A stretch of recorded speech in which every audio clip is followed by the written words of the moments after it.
Good afternoon, everyone. Welcome to another webinar with us here at the Psychedelic Association of Canada. The delight to have you all joining us today. And as you come in, please do share where you're coming from. We'd love to see in the chat where you live or where you call home or where you're local to or where you're visiting. So say hello to everybody here. We'd love to see that. I'm Dr. Pamela Crisco. I'm a founding board member of the Psychedelic Association of Canada, and just really to be here today with our guest, Dr. Stephanie Stewart. We're really honored that she's taking time out of her very busy schedule to spend some time with us. So we've got people from BC, Ontario, Nova Scotia. Wow, fantastic. We're hitting almost all the parts of Canada. So wonderful. Welcome, everybody. So good to have you here. While we're waiting to get started here, I'd like to acknowledge that I am coming to you from the unceded territories of the Klahoose First Nations, the Hamalko First Nations, and the Tla'amin First Nations, otherwise known as Cortes Island, British Columbia. And it's an absolute delight that right now I can smell the arbutus flowers in the air, a sweet smell. I can smell the fir tips and the birds are hip hopping around me. And I just feel like it's absolutely a delightful day where I live. And I'm honored that I get to call this home. I also want to put a shout out to all the volunteers and folks at the Psychedelic Association of Canada today. One of our wonderful long-term employee, Cheryl, is helping in the background with the tech, and Isha, volunteer, is helping with the tech as well. And we have an amazing cadre of volunteers that really do so much for the Psychedelic Association of Canada. And a lot of people don't know that we really have 2 employees at the Psychedelic Association of Canada, and the rest of it is all volunteerism. So much is done here at this organization for the love of psychedelics and helping everyone. So like I said, I am a founding board member of the Psychedelic Association of Canada. As we welcome you all in, please put in the chat where you're from, and that would be great. And I see, Stephanie, you went off camera. So when I see you come back on, did we lose?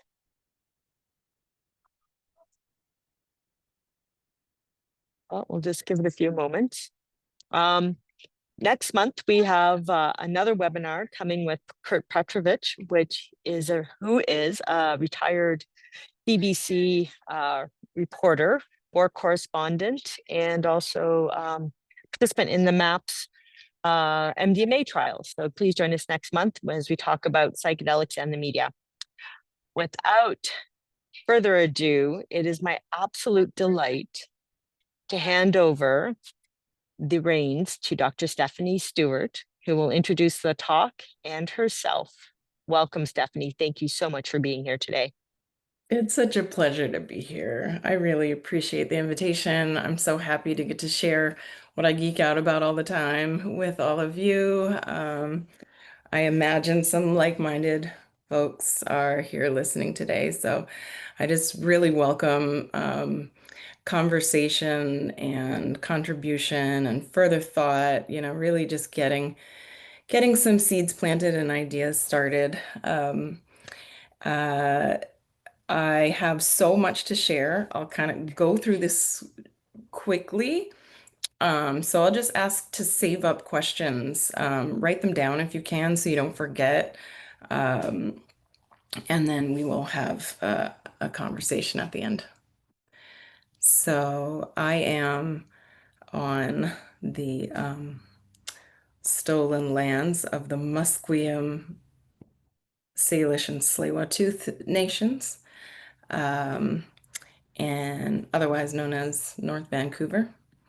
And again, just really delighted to be here in this land, in this space, and sharing it with you all. So I'll go ahead and get started and share my screen.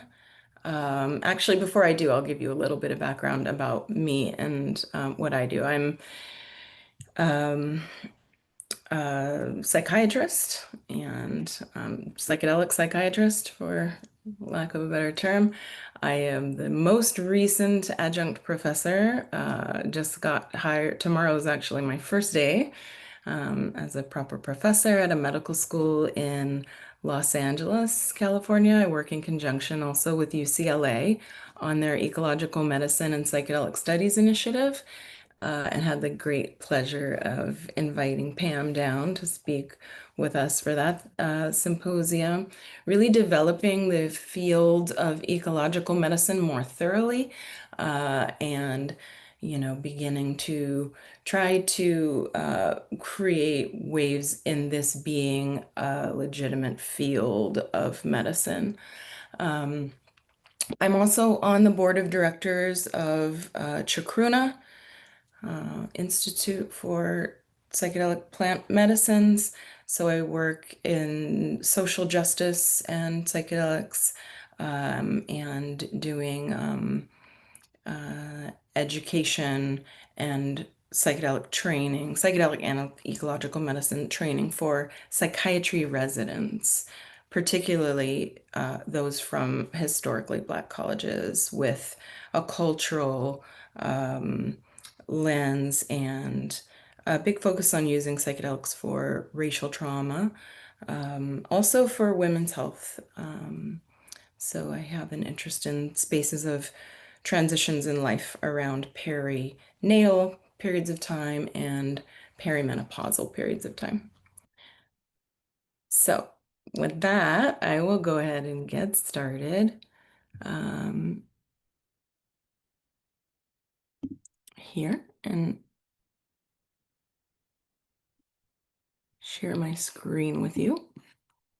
Um, Hopefully this, Looks great. See it. except that I'm on the wrong slide. There we are. All right, here we go. Roots of restoration. Psychedelic medicine and ecological healing. So, as we're beginning and just arriving, I would just like to invite everybody to settle in, take a deep breath, and as you see these beautiful tree roots, just imagine your own roots, your limbs, your feet stretching down into the surface of your shoes, the surface into whatever sits below you. And below that, maybe it's the floor, maybe it's the subfloor, maybe it's the car or a park bench. But imagine your feet, your toes stretching into the soil in order to accept the nutrients that they need in the same way that the tree does. As you continue to visualize that, just taking some deep breaths. You can keep your eyes softly gazing or all the way closed, whatever's comfortable. But as you exchange breath in and out, just invite all of us to think about the question, where does your body end and nature begin?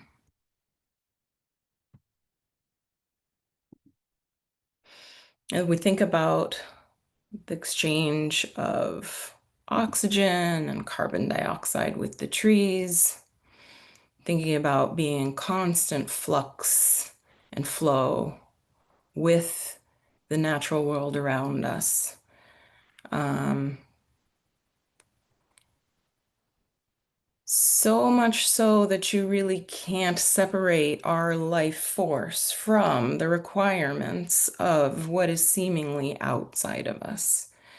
You can go ahead and take a look at this picture of the similarity of our lung physiology and that of a tree.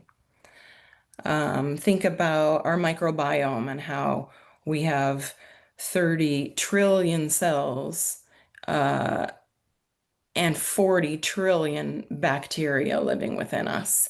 And so these lines can really and should be a little more blurry than we tend to think of them. And I'll explain as I talk how that mindset is very healthy for us and very healthy for nature. And once again, the temptation with English language is to separate those two, even naming them separately. But, you know, as we talk, we're no longer thinking them as separate, really thinking of our bodies as becoming so large to encompass and incorporate all of the elements that we need in order for survival. Um, Nature's laws work on us the same way they do nature, and thus our form, human form, is synonymous with forms of nature. And these are pieces of art that are from um, Angelisa Lepa, who was highlighting how sometimes the way we perceive our bodies as imperfect or flawed when compared with nature look quite beautiful. So I'll just share a few of these images. Um, that are really striking reminders of our connection, our interconnection, our similarity on macro scales, on micro scales, and even as incredible as how the foods we eat that benefit a particular organ system can look very much like that organ system itself. So, ecological medicine encompasses all of that. And really, what it is at its core is shifting of the idea of healing to include the fact that we are, that not healing, health, that health is a state of interdependence and a reciprocal relationship between human beings, other species, and life on Earth and the environment that supports us all. Um, Human health can't be understood or examined or improved fully without this relationality, because life is always proceeding in relation to other life processes and so on. And so we're always operating in the context of an interconnected network. The current system of healthcare really can see humans as individuals and try to assess that individual functioning. And we do acknowledge that it's influenced by outside factors. But the big shift here is not just taking into consideration an influence, but that we are defined by the health of our connections to self, to others, human and non-human, and to the entire ecosystem.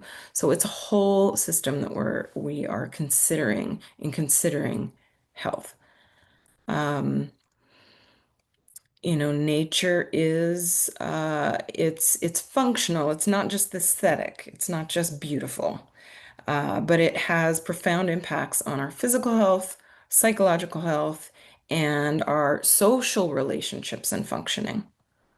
So here, if anybody else likes graphs as much as I do, we can see where people went out forest bathing. That's the literal translation of the Japanese word Shinrin-yoku.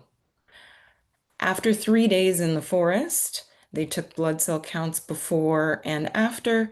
Natural killer cells increased by 50% in the group that went out to the forest. In a group that went out to a beautiful urban spa setting, no increase in natural killer cells. Those are some of our immune cells.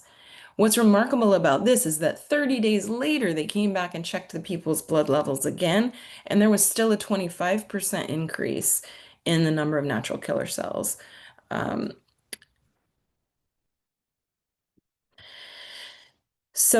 as far as, I mean, we are also well aware of many, many other physical benefits decreased blood pressure, lower weight, improved sleep, um, cardiac improvement, um, uh, post-operative healing with visuals of nature by way of art, virtual reality, an actual window, increases healing time, decreases the amount of pain medication needed, on and on. There's plenty of data showing the physical benefits of nature.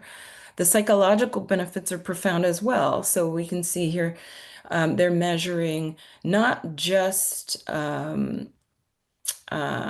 less depression with high levels of nature connectedness, but levels of happiness and eudaimonic well-being, which is like next level happiness, living a life that is full of meaning and purpose and value and self-actualization, all the good stuff. And nature connectedness is 4 times more powerful a predictor of well-being than social economic status. As far as social functioning, um, there have been remarkable demonstrations of what green spaces do for a community. This is based on attention restoration theory that says that nature is active enough that it gives us something to gaze upon and look at, and engages a part of our brain by way of soft fascination. And that is a kind of an awake but resting state, which gives cognitive um, rest and recuperation and allows us to really function better socially and cognitively. And so they studied these um, housing spaces where some had green, some didn't. Some, the green got trampled and rolled over and then paved over, and then they came back and measured the social functioning. And the buildings with more greenery, otherwise identical, they were more likely to know their neighbors, talk with them, rely on them, and saying another example of this was where certain lots were selected and studied, just empty vacant parking lot, or sorry, not parking lots, but like green lots, parks that were kind of a mess. In those lots that they cleaned and greened, gun violence was reduced by 9.1%. These ideals work for little kids too, and there's an incredible movement right now where the Dutch are calling for the return of risky play, saying soft spaces out, stick fighting in, kids go play with fire. Here, really like engage with nature, participate in it, be a part of it. These kind of hyper safe jelly floor playgrounds um, are not showing the same kinds of social results that playing in nature is, with improved social interactions and reduced aggression and decreased bullying. These natural environments are really fostering a more inclusive and peaceful playground.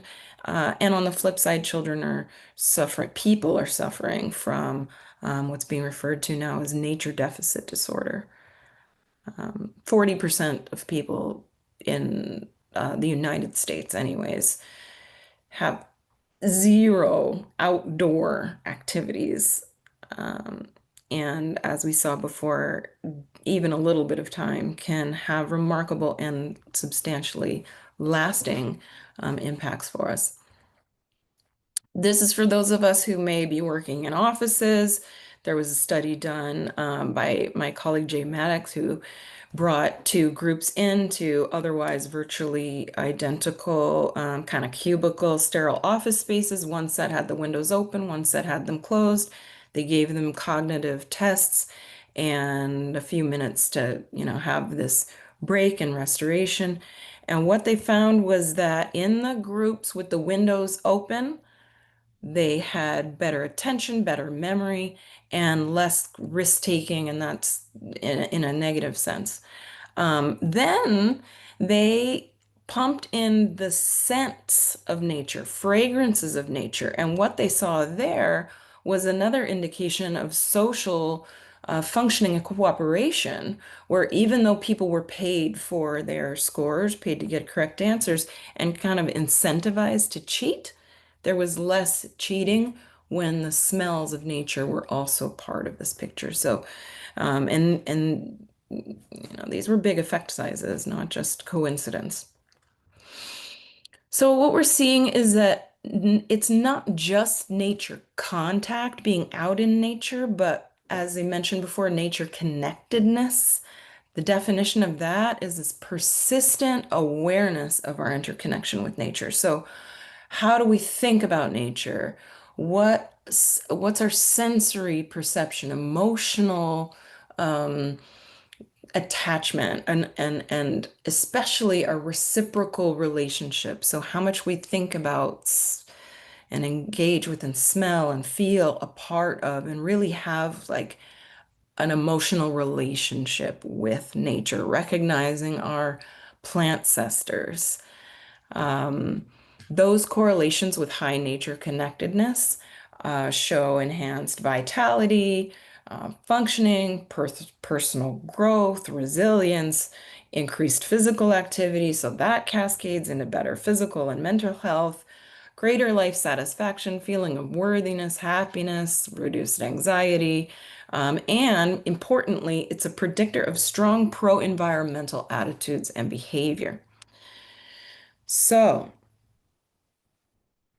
all of this is to say connection with nature is inevitable, but our awareness of our connection with nature is healing both for us and potentially for our planet. On the flip side, disconnection from ourselves, from each other, from other non-human creatures, from our kin, the elements from, disconnection from our world really does cause a number of different illnesses.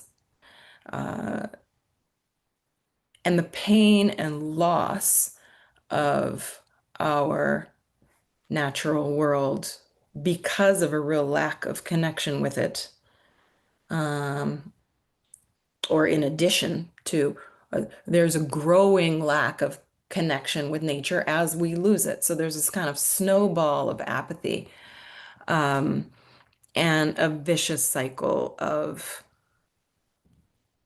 isolation from nature, depression, etc. Separation from each other. Loneliness is the new smoking. It is as dangerous as smoking, as obesity, as all these other uh, kind of well-established unhealthy behaviors. And so that is definitely something to keep in mind in our epidemic of loneliness at this point. So why all this separation to begin with?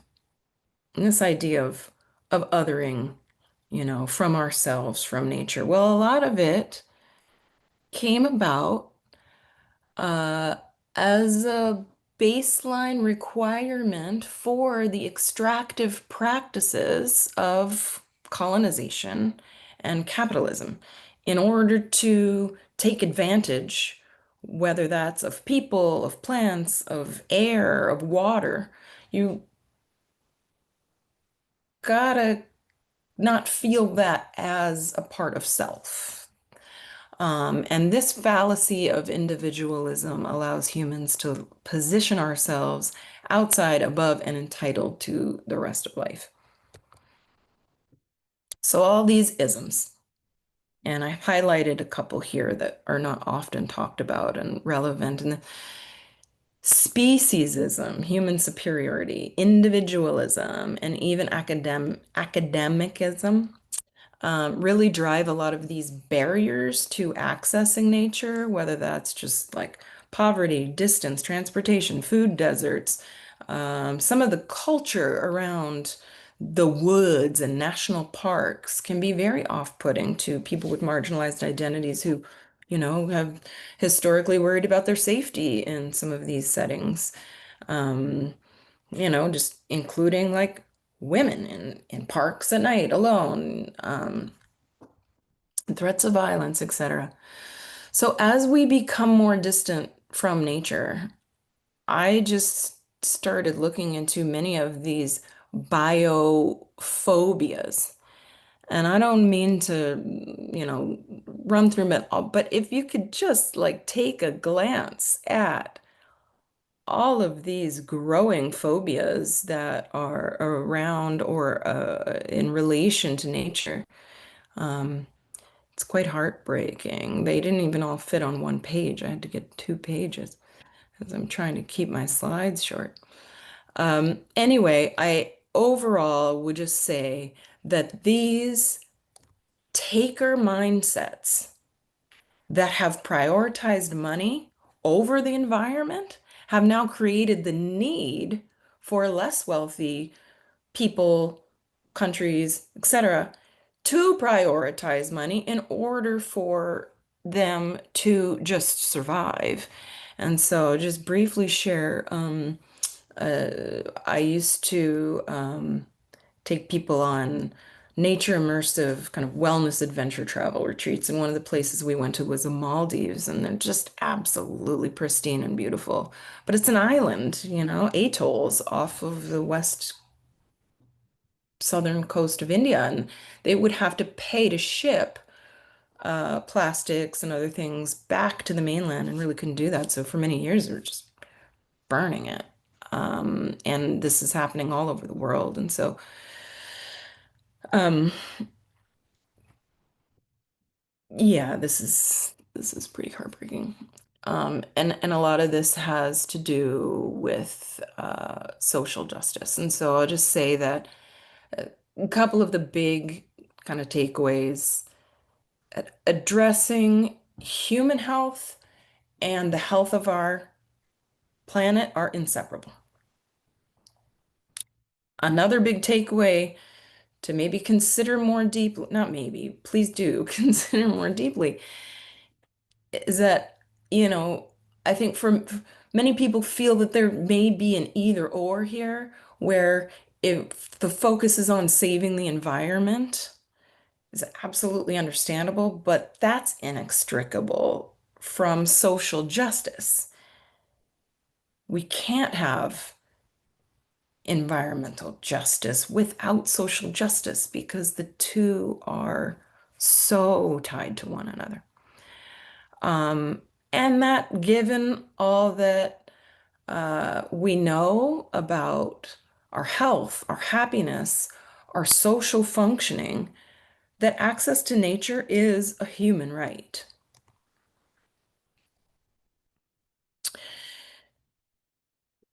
So I imagine many of you are wondering when we get to talk about psychedelics already. And I also imagine that most of you in this group don't necessarily need a research paper to prove to you that they work and even why they work. But really, psychedelics are great connectors, connecting us to ourselves, to one another, and to the greater world around us. And that's what this particular study of a follow-up of treatment-resistant depression asked participants, why do they work? And all of them said connectedness. Um, because disconnectedness is so foundational to so many problems, this is where I see psychedelics as like pretty broad spectrum helpers for so many different variety of kind of ailments because the source is disconnection. Um, so yes, facilitation of these profound experiences of interconnectedness, psychedelics can elucidate this softening, lessening, even completely dissolving of the boundaries between self and the environment, feeling more a connection, a sense of unity with it. Um, and also a renewed sense of responsibility for the earth that we are part of.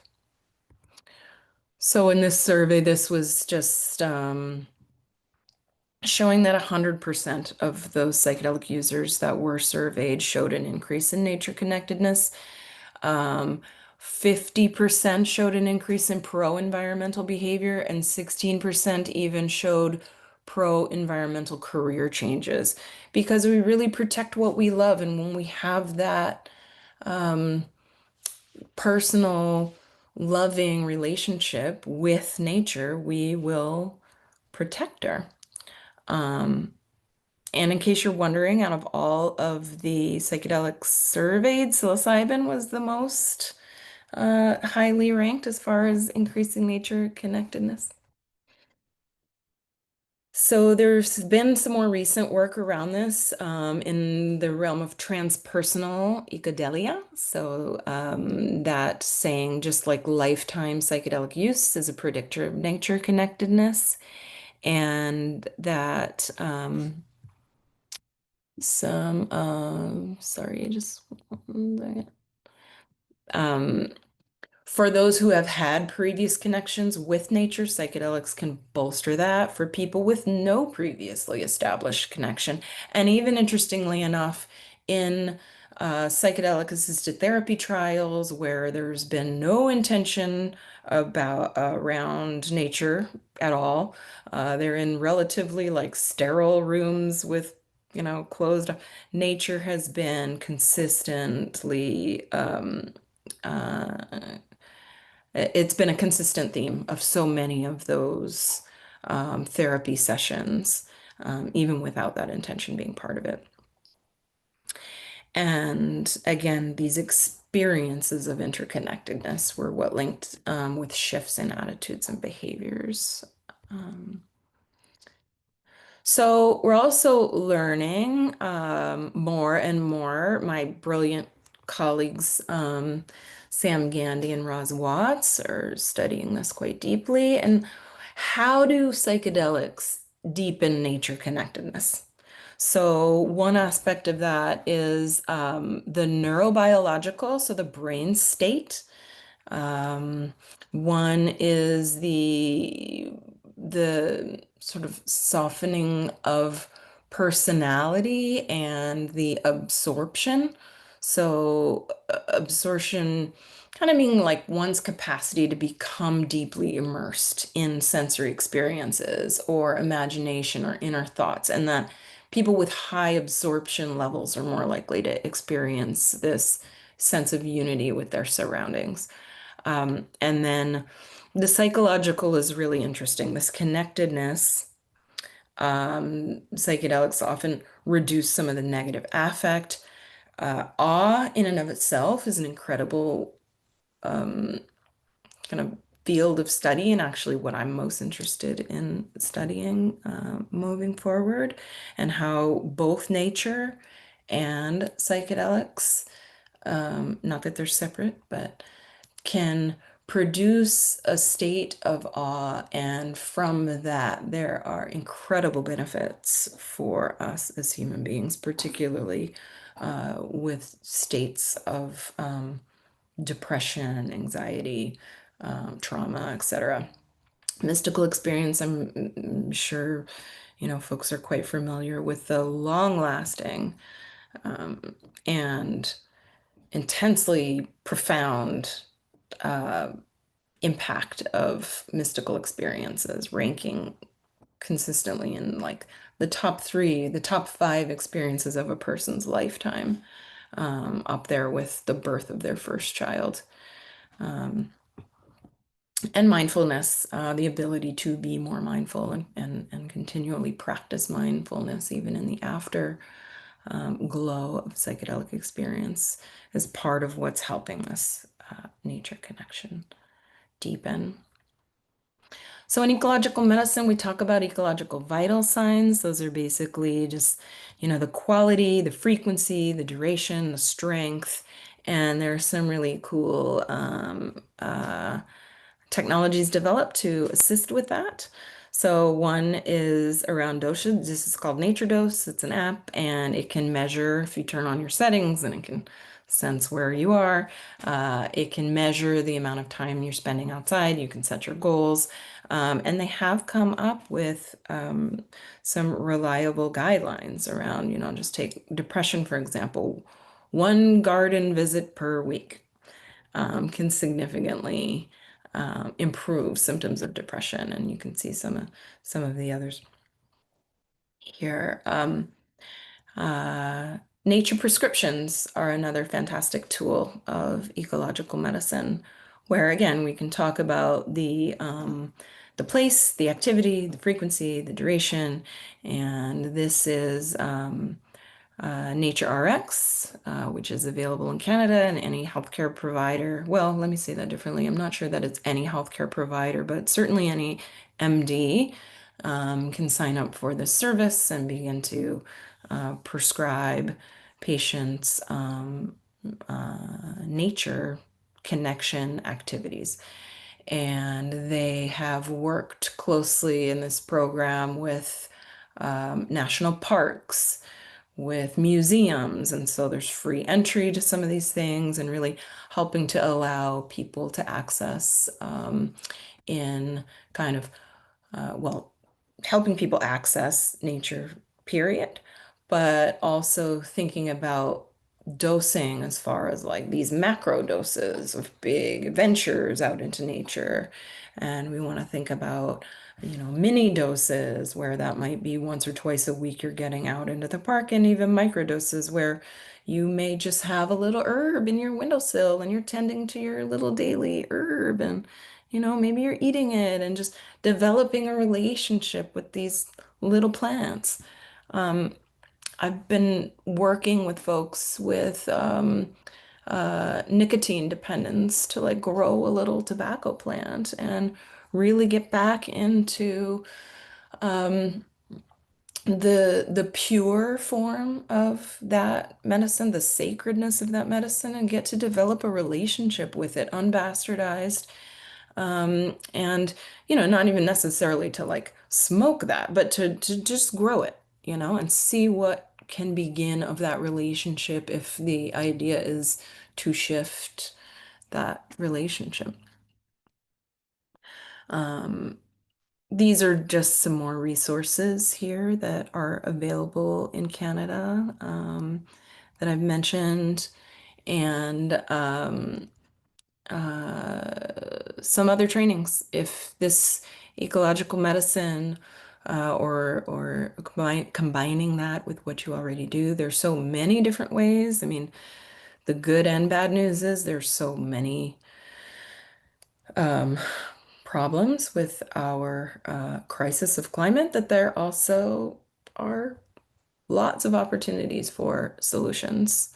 I'll just also mention a book that um, I'm reading at the moment is What If We Get It Right? What if we get it right?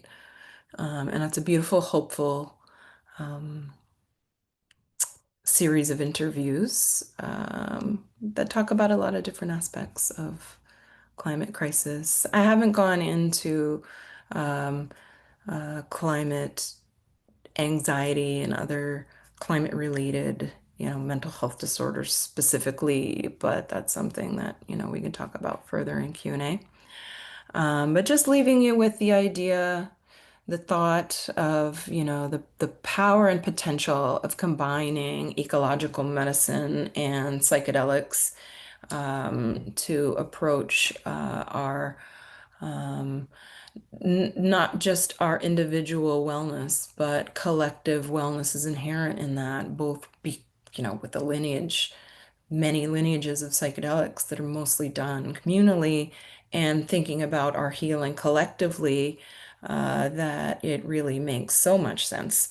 And these bigger environmental considerations are not something that one can do individually. And the factors of isolation that are, contributing to so many of our problems, that collective healing around these issues feels like a win-win-win situation. So just wondering if you all can begin to think about how your own personal healing journey can contribute to the well-being of the broader ecosystem. Um, and how healing ourselves, each other, and our planet can all look like we are doing the same thing, and that really is being in reciprocal, responsible relationship with our Mother Earth, and from there enjoying and absorbing the benefits of that relationship. What this is not is yet another extractive practice. Now that the big aha moment, has dawned upon some of us, that nature is good for us, but really being in relationship with our earthly relatives and seeing them as such. Um, so yeah, just finishing out with this thought that when we see ourselves as nature, then the destruction of nature will really be seen as self-destruction. And with that, I will be happy to stop talking and invite in conversations and questions. Thanks, Stephanie. Fantastic, beautiful imagery. I was delighting in the side by sides at the very beginning of nature with the human body, and I really loved your framing of that on, so often we look at an aging human body, but we don't look at that in nature that way. We look at a huge sequoia or a Right, cedar, and you see bark after bark, expansion, expansion, expansion, right, and we never look at that as, and it's so interesting, even that capture of the way we look at ourselves as humans was right, really, really interesting there. right. Um, I'm wondering, as you've read a lot of the studies and you've obviously and had a lot of conversations, why do you think this element for folks that have had a psychedelic session, especially in a place that is not at all nurturing of nature or is in a hospital setting like some of the clinical trials or have no nature imagery, why does that nature relatedness still come in? Because that's what we are. I mean, I think it just like reveals truths and patterns and associations. Um, I think there can be a shedding of so many of the kind of constructed roles that we may take on or identities that we may claim, that we can set those aside for a moment and get more into the fundamental, like foundation of who and what we are. Um, and that's nature. Yeah, I don't know. What do you think, Pam? Not fair. I don't, I, well, I think what you said earlier is we are nature. We have this fake disconnect and we are nature. There's no, the meditation or the check-in you had us do is where do I end and where does nature begin? Well, quite often when people are in the non-ordinary state, especially with something like ayahuasca, or which are psilocybin mushrooms, is that they see themselves as contiguous with nature. They don't see the myths anymore that we often see in our modern, ordinary, in quotes, state. Mm-hmm. Mm-hmm.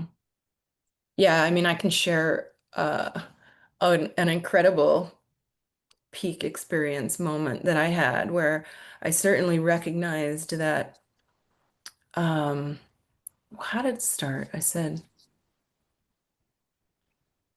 I asked the question, who am I?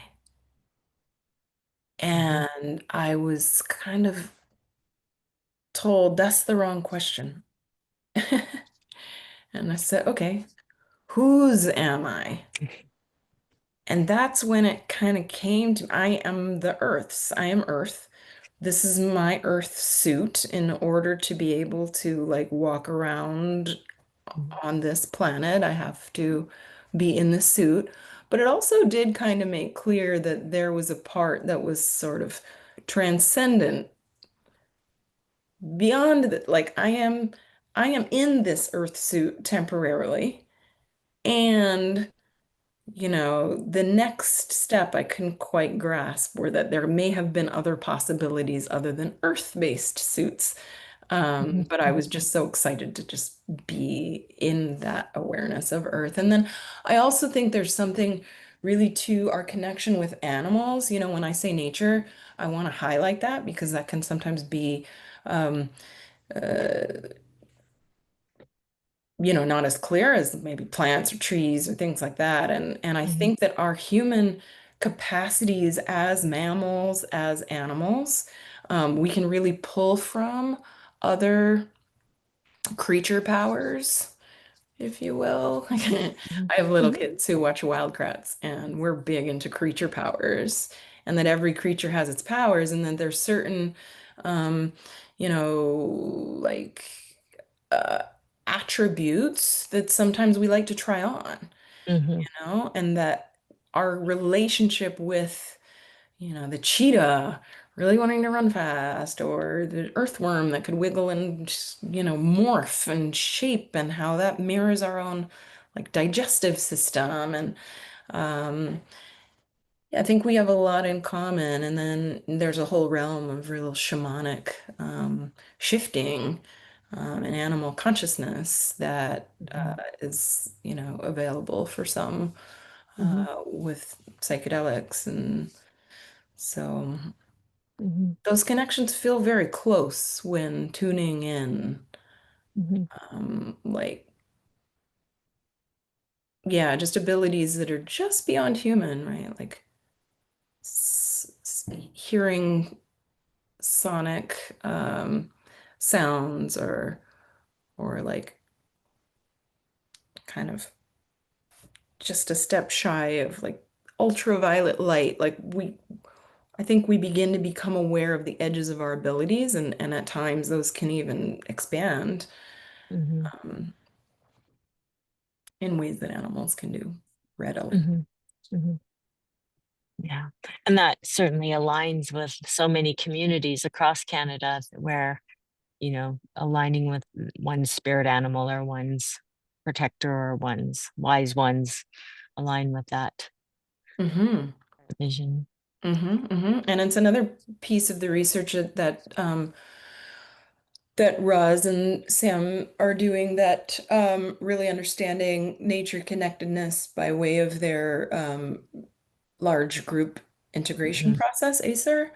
Mhm. Um, that Would you this, go into that a little bit just for oh folks that haven't heard yeah, about Acer? Just sure, thank you. sure. It's a year-long program where people um, go through a shared um, integration kind of process where monthly they have meetups, and there are different educational components, experiential components, self-reflective work to do, and it's based seasonally, and it's based around 12 different trees, and we're looking at um, different aspects, different strengths of these different trees. So thinking, people who know the traditions of Dieta, and really deeply getting to know and understand and be in communion and connection in a lot of the ways that I hope to explain well when I explain nature connectedness, but just having a real knowing and relationship with this particular being, that certainly in the case of trees are older and arguably wiser, or just think in a different way, have all kinds of connection and communication happening amongst each other, even interspecies, and that symbology of the roots and the connection and um, uh, is analogous to the way we can relate, and we can learn a lot from the way trees relate and communicate. And then also that the like branching and the fruits that are produced from, certain trees could be analogous to things that we can produce. And I mean, it's just a beautiful uh, and very large group. It's based out of the UK. Mhm. Um, and yeah, Sam Gandhi and Roz Watts are, well, it's Roz Watts group, ACER, and Mm. ACER, accept, connect, embody.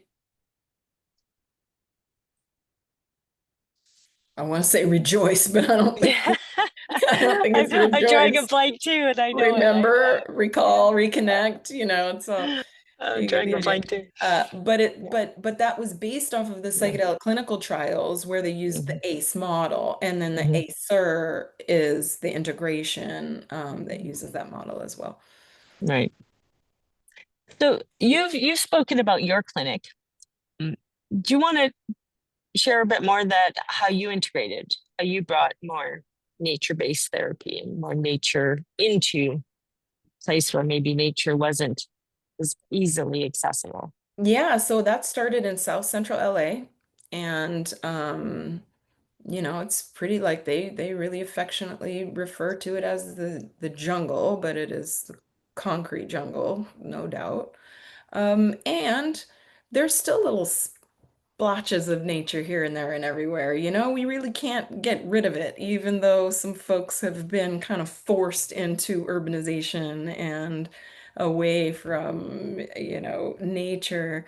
It's still everywhere. And, I'll just say there are some incredible programs happening right now in Compton and all around these urban areas that are uh, gardening and micro farming and community getting together and yeah, this urban farming movement is so powerful, getting into like connecting to land as a source of healing, and as a source of food sovereignty and a source of ancestral healing. The land was the site of so many atrocities and traumas, being forcefully removed or whatever may have happened, and just people getting together to get their hands in the soil, not really thinking that it was going to be that deep, like pun intended, and they just go back into like, home places of intergenerational kind of healing. And,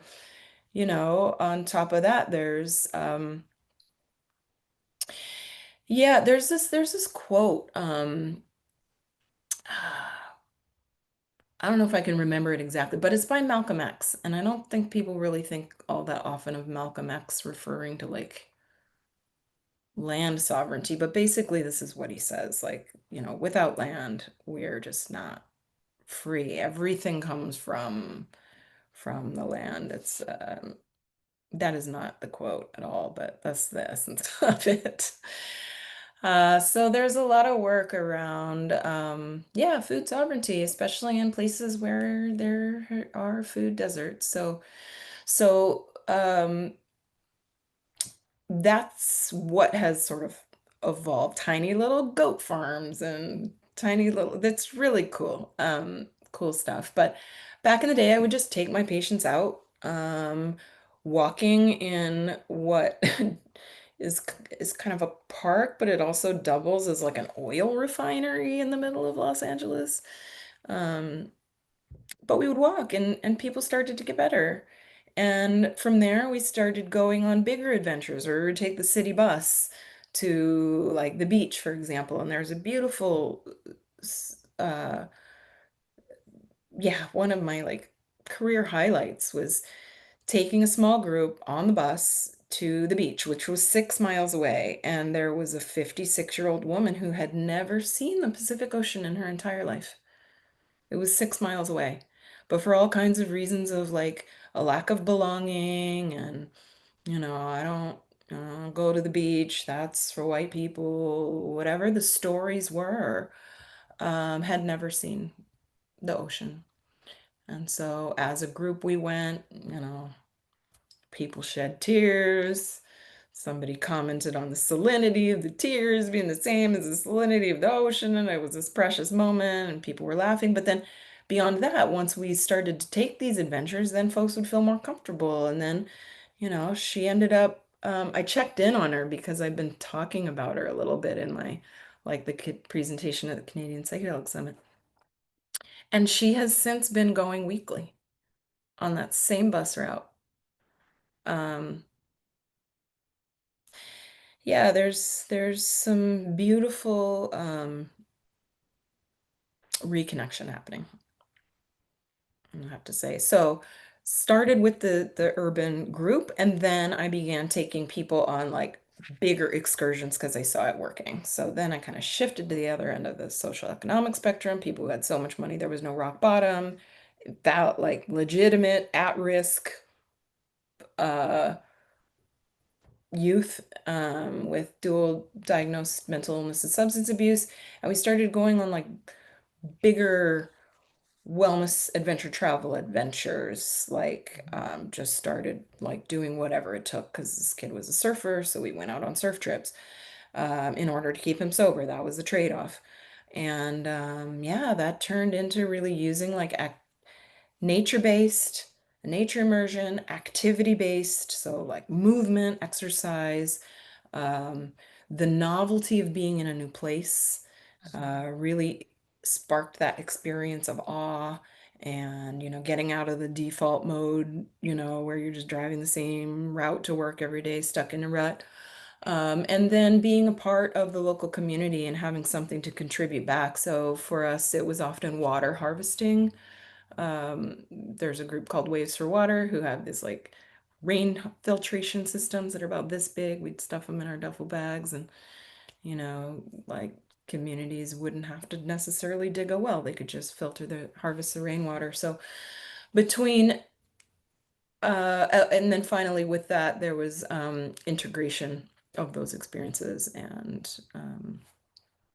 yeah, how we integrated that was, a lot of times with like some of the playlist that we would use for travel. We would have a particular one similar to how inward medicine journeys were. We would use a lot of the same modalities for outward journeys.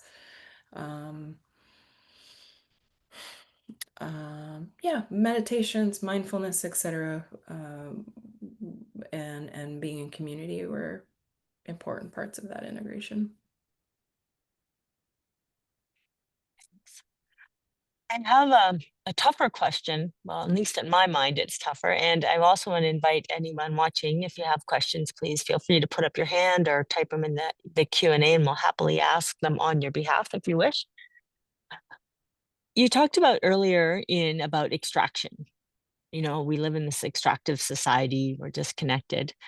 So how do we balance that? We live, the luxuries we have required extraction.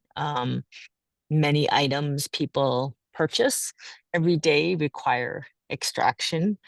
Um, we certainly don't live in ways that we have generations ago. And even generations ago, we were still very extractive.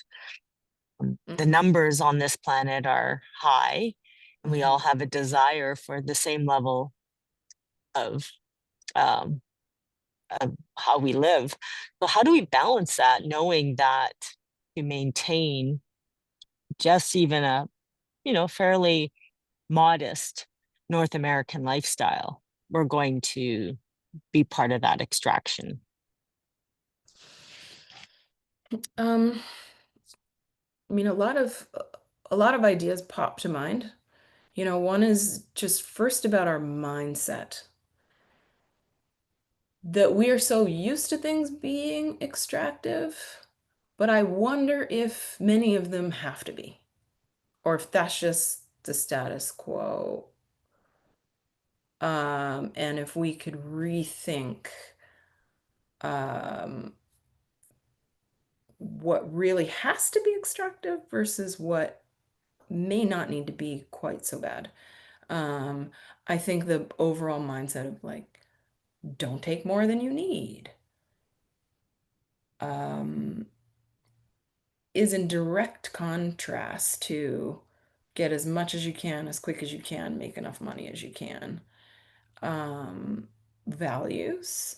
And so if some of the if a new tipping point of popularity of enoughness could catch, that I think could be really fulfilling, first of all, because the endless pursuit does tend to drive people further and further away from those core values of relationship, in a lot of ways, or contentment. I can say that. Um, I think extractive. I mean, so much of, I'll just take fast fashion, for example. That it's eating up 20% of like carbon emissions, fast fashion. Something astronomical. And we wear things an average of 7 times out of that wear. And maybe it seems counterintuitive or like there's a push, but maybe if one has the ability or wants to save a little longer, we're purchasing things that are higher quality, that we really love, that we have a relationship with our things and take care of them and, you know, kind of demand that quality and capitalism will follow. I don't think that and I don't mean to demonize capitalism. I think, in fact, we can make it work for what we want it to work for. It's just kind of like our vote. We vote with our dollar. Um, but I think, again, so this goes back to these values of quality over quantity. And um, I think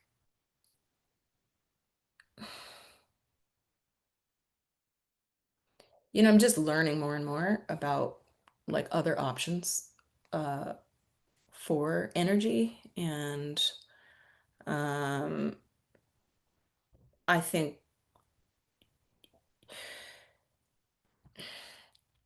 even if people made sure that their like stock portfolios were greener or whatever your occupation is, if we work to make sure that what we are paying into and like making go around is regenerative, um, that we're like away from fossil fuels, because these desires for comfort are valid. And um, I think there's a certain amount of just, if we have these abilities and technologies, that on some level there's some human rights issues that people should have a little more balanced standard of living. Some folks shouldn't be living on $2 a day while others are bazillionaires, right? So some equalization. Um,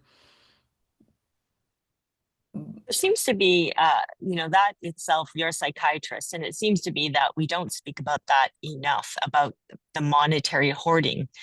When we mhm. go into a patient's home and they've got newspapers stacked to the roof and empty milk cartons stacked to the roof, and it's a meandering, a tight little hallway through, we see that very quickly as hoarding. But when people have billions of dollars, more money than they could spend ever, somehow we celebrate that as opposed to seeing that for the mental illness that it actually is, which is Right, hoarding.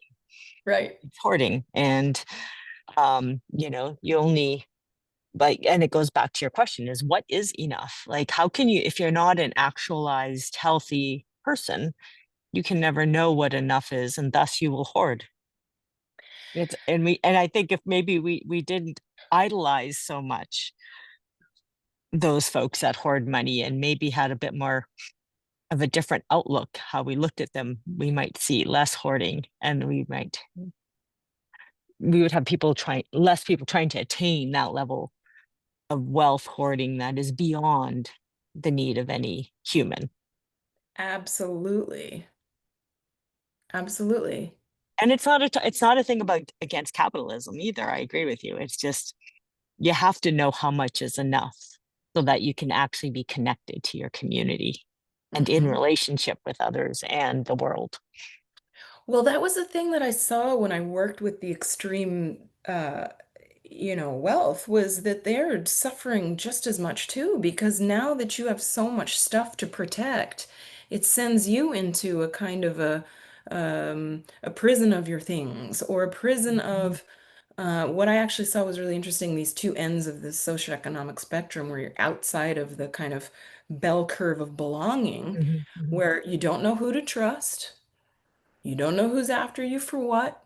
There's a bit of a like a, family function tends to kind of break down a little, not always, but like, if there's more distance, even just because your house is huge, or because you have help, or because, you're not just having to band together and make it happen.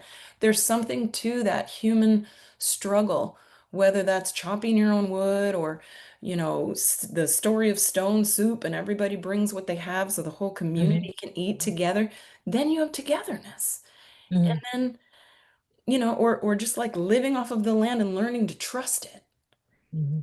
then maybe we can let go a little bit. But until then, there's a kind of a scarcity mentality that just drives this. Maybe it's ambition, but maybe it's just sort of fear of lack in reverse. And, you know, Our s- meaning, or what? meaning making of life, or Hmm. a vision for a life, Hmm. because you can get on that treadmill, to make money and then to try to make more money and then try to make more money as opposed to recalibrate to a new level of life. And what what is a new vision now that one is secure with, well,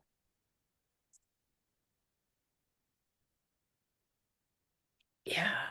And like feeling secure with just what nature provides feels like a big leap, you know. I mean, we've got to relearn what's edible. We've got to relearn mm-hmm, it. And like this is where growing our own food is like printing mm-hmm, our own money mm-hmm, because that kind of self care or sovereignty will then allow you to opt out of some things that are just kind of nonsense, right? And it's so easy to get caught up. Like, wanted to go to med school and have it. Well, I went in the US and I have all kinds of student loans, and now I've got to get a job to make the kind of money to get in. And now I mm-hmm, have to, like, it keeps upping the ante. And, like, well, if you want an electric car, you're gonna pay for it. And, like, there's systems are intertwined. But I do think that this coming mm-hmm. back to a sense of belonging and kinship and trust and support of life itself Mm-hmm. brings an enormous sense of freedom. And then, maybe one can start to not have to save up for the just in cases that like if just in case comes you band together with your neighbors because you know them. One of the biggest things that folks can do for their own like security and protection of their future is like bring their neighbors cupcakes because if shit hits the fan we just need to bond together, right? So you're asking about this extraction. I'm hearing models of like, if everything we need we can get within a 15-mile radius, within a 15-minute walk, and if everybody did that from wherever we are, it may still be extracting from the place you're in, but it would only really be limited to the number of people that are within that vicinity because over there's, a different kind of set of needs being met. There's a question in the Q&A asking, Mhm. how do we get this perspective more widely out there and bring more people into this? these ideas and this way of thinking?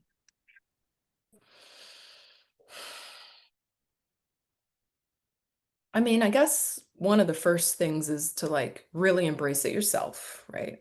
Live it. People see like, oh, you're happier with a little dirt under your fingernails. Oh, you're doing that, you know. Oh, I want to try, right? I think that culture is an important is so important for like massive shifts and tipping points. And so, involving arts and music and um,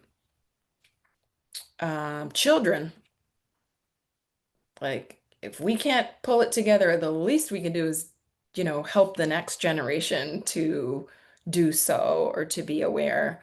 Um, there's some really cool like land back movements. This isn't quite related, but it just popped into my mind where as people are passing on, instead of just willing these pieces of land to their own, you know, children who may or may not want that piece of land, it's going back to land trusts that can't be developed in like, you know, like strictly money making ways. I'm losing the word for that, but like they are protected and preserved as land for farming or ecological, land of some sort. So those are ways that people can begin to make this tipping point faster, right? Like enough land is going to uh, urban farms or back to indigenous people who are stewarding it, or, um, you know, I think the cool factor is highly underestimated in making big change. I think things need to be cool and people will do what they think is cool. And now we have a different kind of, you know, like social media runs a lot of movements and ignites a lot of movements. So in the book I'm reading, they're talking about four different features of making these changes. And one is like resistance to oppression, like being out there, resisting, blocking these pipelines, etc. That's one. One is changing laws and legality.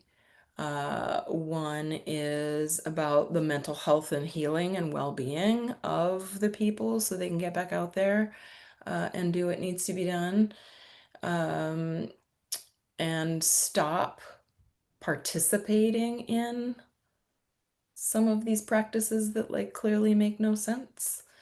Um, and I can't remember the fourth one. Uh, I might have balled it up in there, What I'm but really hearing though is this just the consciousness, bringing your consciousness and intentionality and presentness. yeah, yeah, and responsibility. We really at this point, like caring about it isn't enough. Thinking about it by itself isn't enough.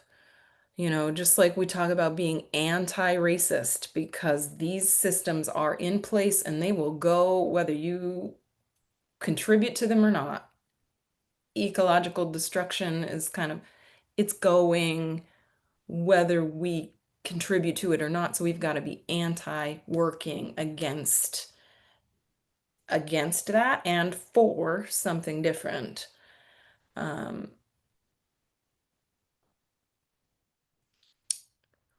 and I think when we're, yeah, and then that's where like we're acting out of this sense of responsibility, then we do learn to kind of trust the land and we do learn that. So that's really what's doing a lot of the healing is like this back door into a sense of freedom, ironically, by way of being in service to the land.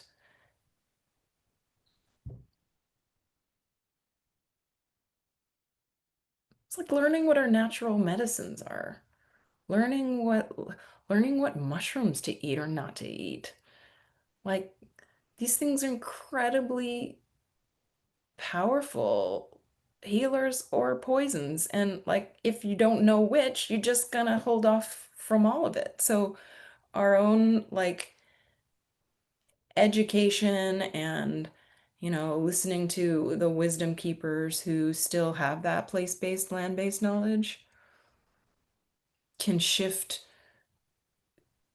things that I don't think we see as necessarily connected, but they are. I think biomimicry and like learning from the systems that nature uses is another incredible way to um, learn to trust that nature really does it best because it's been doing it a long time. And it really makes a lot of what your words and what you're articulating, Stephanie, makes me think very much of a psychedelic journey.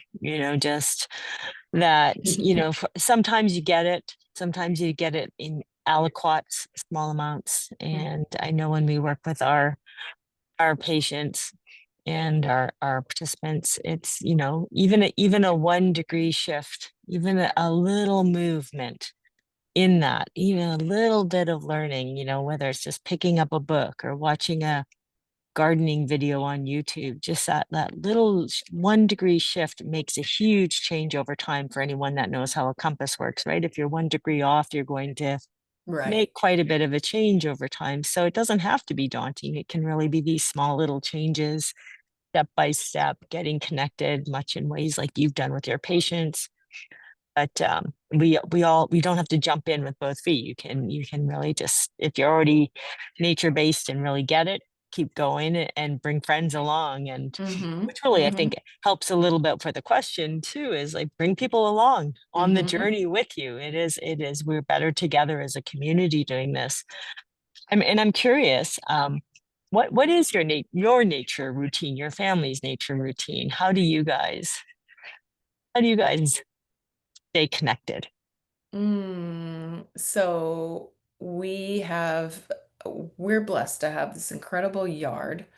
Um, and even though it's, yeah, like rolling around on the trampoline with my kids, um, is how it started. And then that kind of like rolled out of the trampoline onto the grass. And so we do a lot of like grassy play and water play and instead of taking them to parks as much after reading that study that I shared with you all, we've just been going like avoiding the like not parks, playgrounds that are fairly artificial.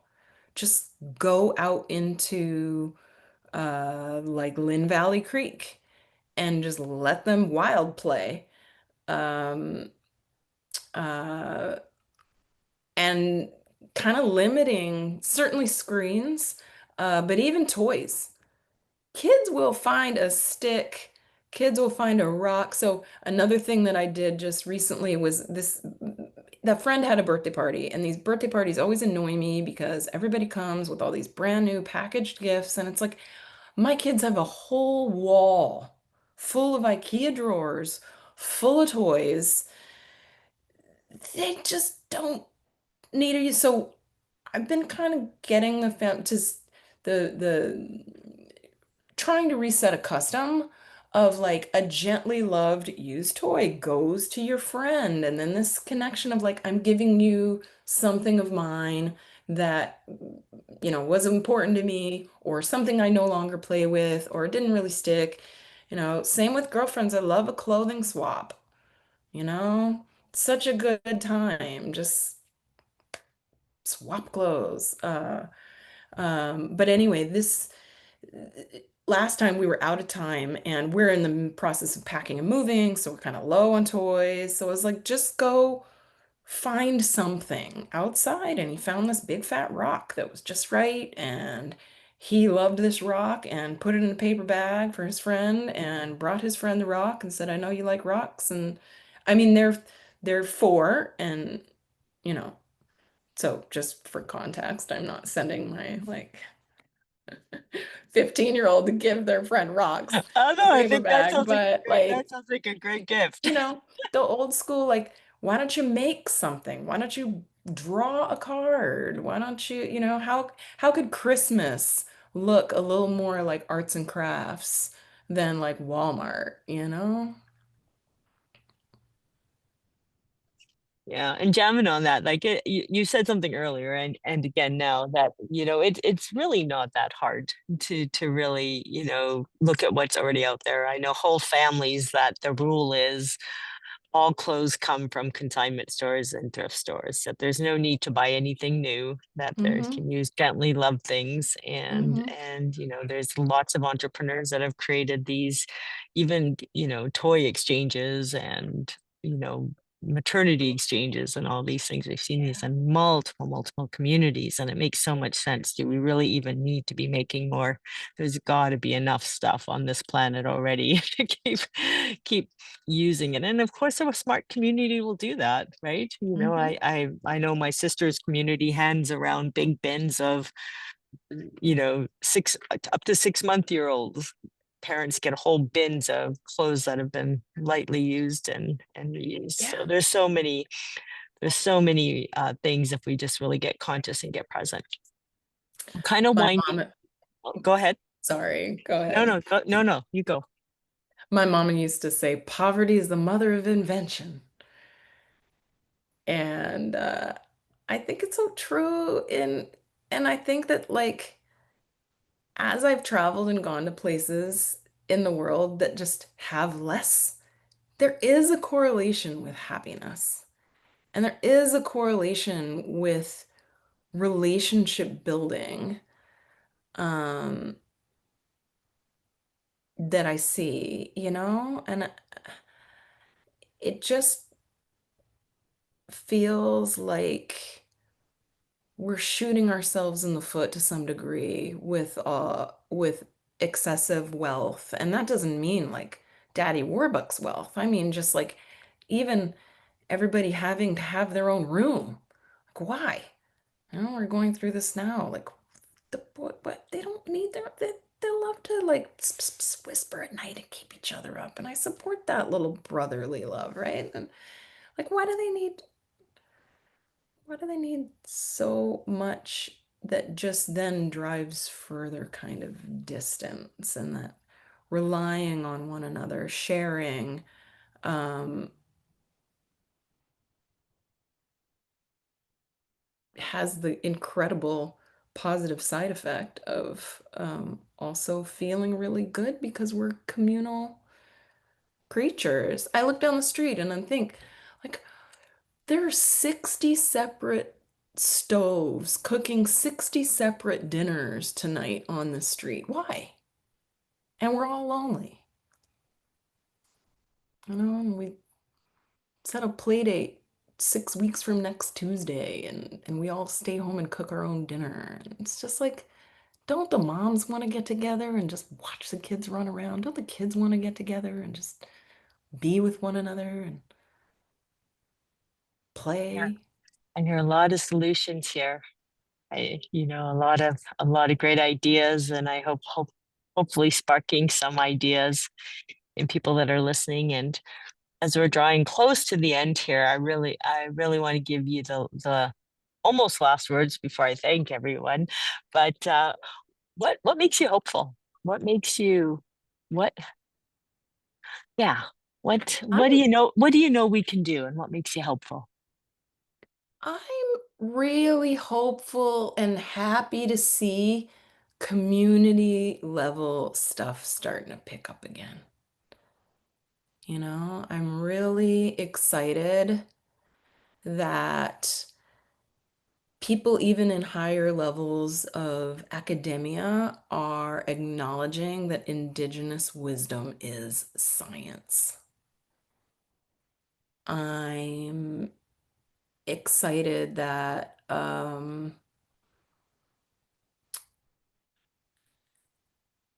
yeah, I mean, for me personally, I'm moving back to California soon, which seems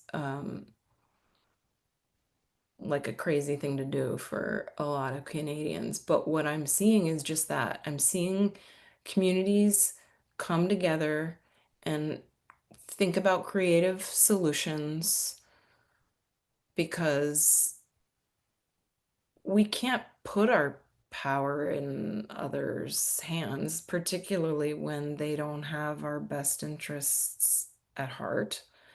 Um, and I think if we continue to do that, there's going to be a lot of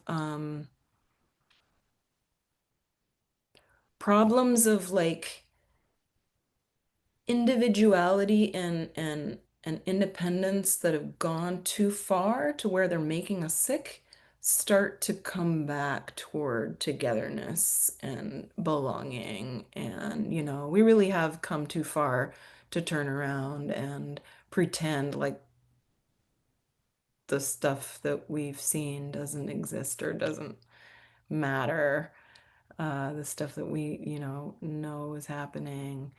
Um, yeah, I'm excited for our next generation of like very competent rebel rousers that are, you know,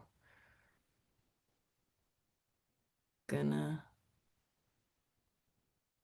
do things in a way that's hopefully more evolved than what we've done historically.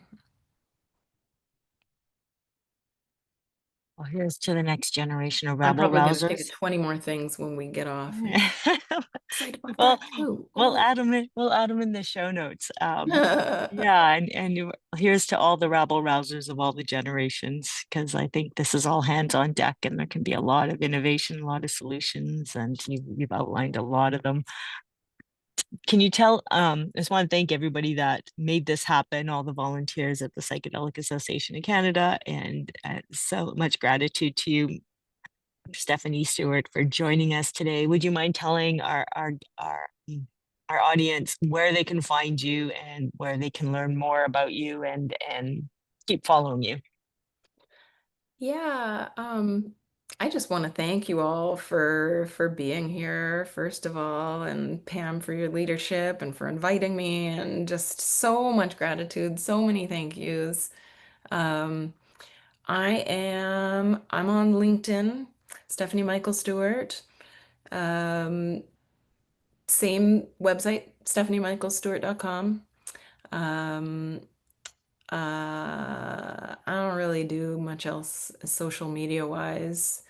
Um, but yeah, those would be two places to find me and connect. My email is Stephanie at worldwidewellness.io. If you want to reach out directly, I'd be super happy to keep in contact. And again, just really very grateful for this chance to share what I care so much about. And I know you do too, Pam. So thank you for inviting me.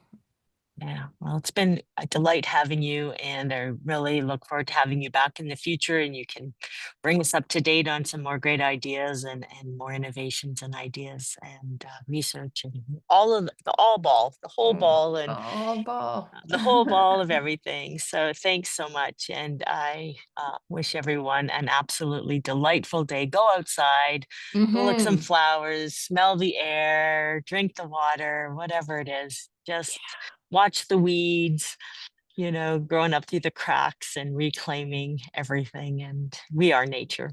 So thank you so much. And then until next time.